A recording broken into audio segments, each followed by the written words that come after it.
No, well, I'm doing very well. The leadership of the EFF remains intact, although his departure was painful, but I got some sense of relief. I don't know why. It was as if I've put down some heavy load.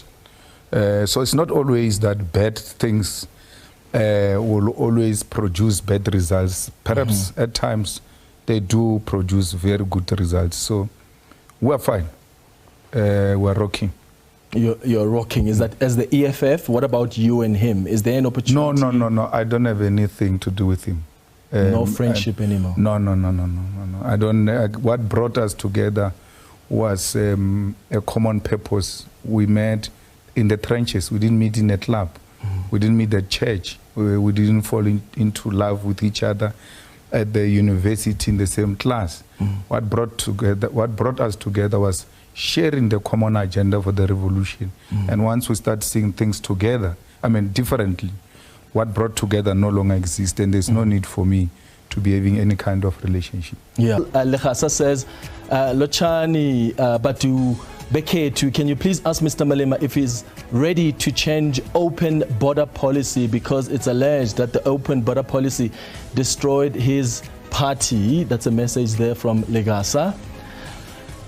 This is one of the questions that I have around the issue of immigration and how you think you have addressed it. Because when I told people you're coming on the show and I said, what issue do you want me to raise with Julius Malema? A lot of them said, please get his thoughts on the issue around immigration and whether he thinks the messaging has been correct over the years. What is your view on that? My brother, in 2014, I was told to change land expropriation without compensation because the messaging is not right.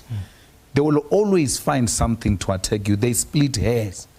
And when I stood firm on land expropriation without compensation, they were even doing campaigns, giving people title deeds. They say, people want title deed, this person is going to take your land and all of that. All of a sudden it has changed. It's no longer about the land. This open border policy was there in 2014, was there in 2019, but it didn't work.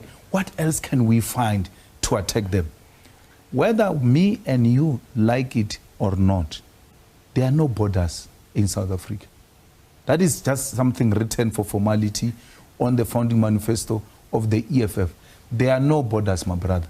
I can tell you, it's like we behave like a mad person who has got a shack and a yard. He's given a stand with a shack. He goes and put a gate where there's no fence. You put a gate. When you go to Mqimbi, we Yamalopo, ukia gate here like a lock. Yet you don't have a fence. When you come back and unlock that gate and open. Your neighbor is looking at you. It's like, what is this? Gate and Mackenzie was running all over Limpopo River, saying he's chasing Zimbabweans who are crossing into South Africa, almost eaten by crocodiles for doing that. But the foolish him, he didn't know. He was proving what I'm saying correct, that there is no fence. So what open border are you talking about, which is not happening now, which is going to happen after the EFF takes over government? These Africans have always been here. If you doubt, there is a language called Fanaka law. It was formed long before the arrival of the EFF. Why? The migrant laborers met. They couldn't communicate amongst themselves when they were building South African economy. It was built by Zambians, it was built by Mozambicans, it was built by Zimbabweans, it was built by South Africans who could not communicate amongst themselves. They formed a language, Fanaga law. Where was the EFF when these migrant laborers were here? I'm just saying, we must not find ourselves behind time. The EFF is being punished for being ahead of the times. We say things now, you guys come to appreciate them extremely late because we're too far in thinking. So, and these Africans, when you needed them, they were there for you. The frontline states were there. People got killed in Lesotho. People got killed in Mozambique. People got killed in Swaziland, in Botswana. because they were suspected to have been harboring the terrorists, meaning your liberators, your liberation movements were alleged to have headquarters in those places. Someone says, don't tell us about Nigerians. You even go to an extent of saying Nigerians gave us money for our liberation. It's true. From the civil servants of Nigeria, monies were deducted from them to support the liberation of South Africa. So today we are in a comfortable place. We say we don't want them. The EFF agrees that we don't want undocumented people in South Africa. How can we say South Africans must get IDs and then welcome people who are not undocumented? Everybody has to be documented so that if any wrongdoing happens, for whatever reason we are looking for you, we need to find your location. Yeah. So we need to find a way. They are here already. You go and put them in Lindela with our state money, which you are saying it's supposed to buy medicine. We pay buses, we take them back. They come back the following day, not next week. So what would be your solution as the EFF? The solution is let's go and document these people. So don't deport them, rather find a way to formalize them. We need to document them, because whether you like it or not, my brother, they are here. You know what they do in December? They hand themselves over in Lindela so that they can go and eat Christmas at home. And then in January they come back. That money could have been used on some feeding scheme to feed the children of the poor or in the clinics. The reality of you are in denial. There's xenophobic people are in denial. That's a problem. They are in denial that these people are here. They think they are still coming. Yeah. They are not coming, they are here. How do we deal with that? What about the issue of scarce resources? Because you know about the unemployment in this country. And what government is trying to do is also make it difficult for foreign nationals to have jobs here. Not necessarily make it difficult, but you need to find a way so that you don't get a helper or anybody else where there's no scarce skills who gets a job here without considering South Africans first. So how do we deal with the issue of scarce resources? Because when you've got all of them here and you're saying let's formalize them, we don't have jobs. So the competition is high. So you're going to have South Africans that are without jobs. Some of the jobs are really taken by some of the foreign nationals, whether they're here legally or not. I've never had a country where it says it doesn't want to grow. Numbers matter when it comes to geopolitics. China, it is what it is because of its size of its population. But its economy is growing very well. Ours is not. Because the leadership is working. Let's industrialize. Let's make sure that manufacturing grows in South Africa. Let's create jobs.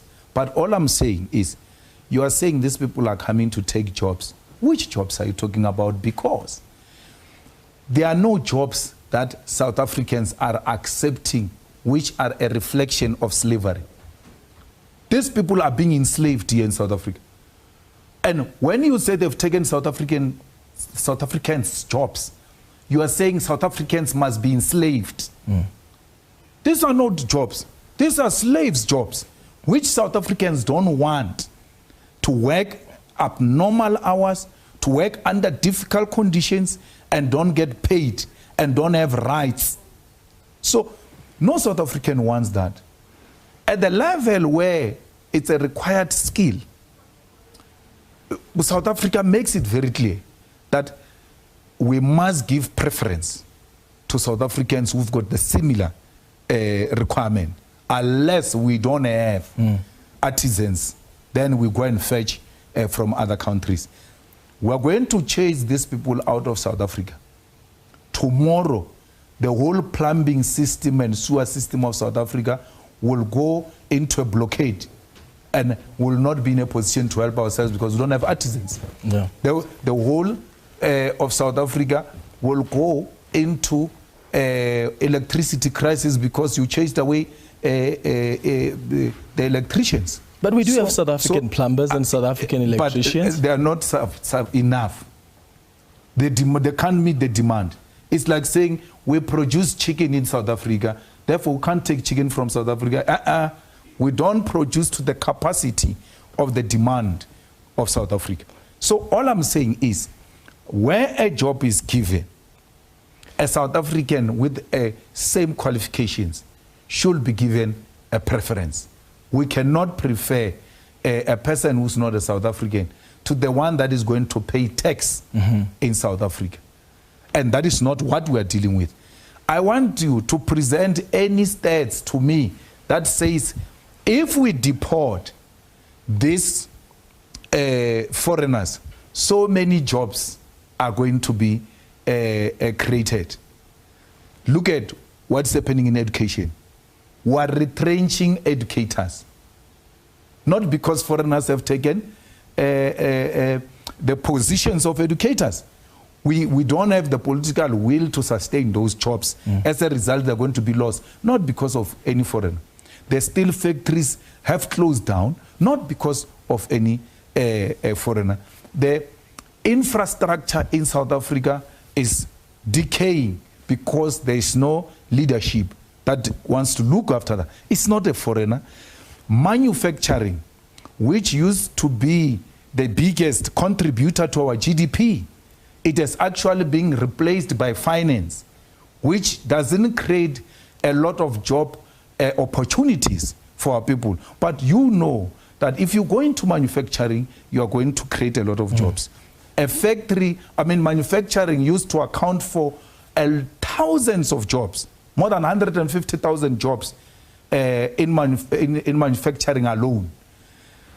Today, you can't count more than 80,000 of jobs in manufacturing. So you can't say the foreigners have actually, the jobs are still, the 150,000 of them, the foreigners have taken them. No, the factories have closed down and jobs were lost, not because foreigners came in, but because the financial sector has overtaken manufacturing. And financial sector does not want to deal with industrialization. Anything long term, the financial sector does not want to support it. Why? Because they deal with hot money. They deal with short-term investment, and they don't want anything to do with long-term investment.